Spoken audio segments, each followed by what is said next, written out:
ከዚህ በፊት በነበሩት ላይ አዲስ አፕዴት አውጥተዋል ማለት ነው።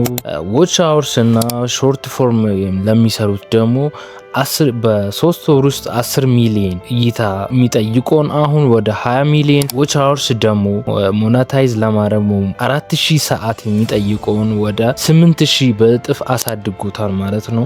ኢትዮጵያ ውስጥ ለብዙ ኮንቴንት ክሬተሮች በጣም ፈታኝ የነበረው ሞኔታይዝ ለመሆን በጣም ከባድ የሚሆነው ዎች አወርስ አሁን ደግሞ በእጥፍ አድርጎ 8000 ዎች አወርስ መሙላት አለባቸው ሞኔታይዝ ለመሆን ማለት ነው።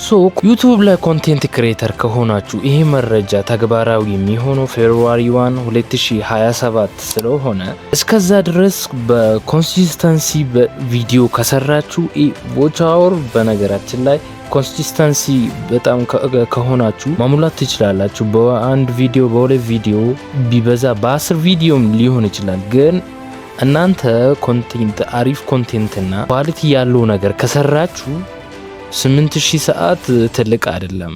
ሁላችንም ያስቸገረን ነገር ኮንሲስተንሲ አለመሆንና ኳሊቲ ያለው ነገር ስላልሰራ ነው። ይሄ ዎች አወር በጣም አሳሳቢ አይደለም ይላሉ በእኔ በኩል። ስለዚህ ሎክን እናርግና ሁላችንም በኮንሲስተንሲ ቪዲዮ እንስራ። ኳሊቲ ያለው ቪዲዮ ወይ ትሬንዲንግ የሆኑ ቪዲዮዎችን በመስራት ዎች አወርን መሙላት እንችላለን። በዚህ ይሄ ሾርት ፎርም ላይ የሚሰሩ ልጆች ደግሞ ትሬንዲንግ የሆኑ ላይ ፎከስ ቢታረጉ ብዬ መክራቸዋለሁ።